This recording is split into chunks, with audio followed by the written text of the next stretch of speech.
All right, so now we're into when things go wrong. Okay, so on that fourth problem down, I switched it all over into being just the numbers.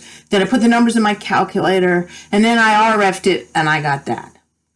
Okay, well, it doesn't look right. All the ones on that first section I did, they were all like, there was a ones down the main diagonal, and then there was zeros in these spots, and then the answer was over there in that last column.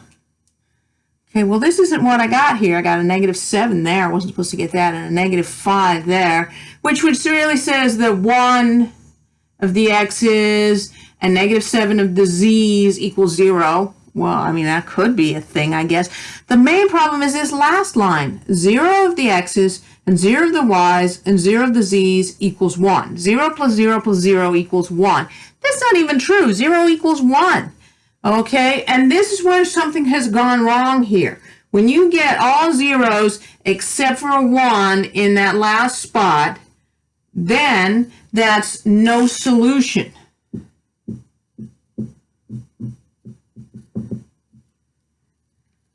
Okay, if I was doing it in 2D because it's easier to draw, there was no solutions when you did those. If there are some parallel lines, two lines meet at a point, but those are parallel lines that are never meeting anywhere, then it's no solution. Okay, and the same thing could be true in 3D. Maybe they're like just all hovering parallel to each other in 3 space, or maybe 2 of them meet, but the other one only hits one of those 2. There's all sorts of combinations of how 3 planes could not all meet in one exact point. Okay, but you can always think it through as if they're all just hovering one over the other. There's no way you're ever going to get a solution to that, and that's what that's saying. All right, and then I go on to the next one, and I take all the numbers, and I put them in, and I rref it.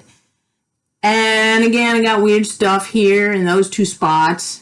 But the problem now is 0, 0, 0, 0. I wasn't supposed to get that because this is 0 x's plus 0 y's plus 0 z's equals 0.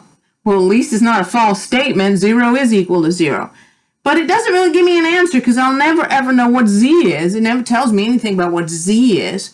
And what's going on here is, well, in 2D, if that happens in 2D, what happens is it was the same equation twice, and you just didn't quite realize it, that you just graphed the same line twice. Here, in 3D, it could be that the 3 planes meet at kind of an asterisk. One plane comes along this way, and another one comes along this way, and so they meet at everything along that line where the 2 planes crash into each other. But then the other one just comes along and goes right through the same thing. They kind of meet at an asterisk. So they all have exactly the same line in them going in some direction, crash into each other at an angle where 3 of them all crash into exactly the same line. So that could be a way that 3 planes do not meet at a point, but they do meet each other. Okay, and that's when you're going to get something like that, is this is infinitely many solutions.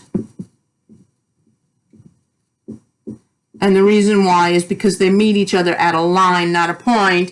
And infinitely many solutions is basically every point on that line is an answer. There's no way you can write them all down. That's why it's infinitely many solutions.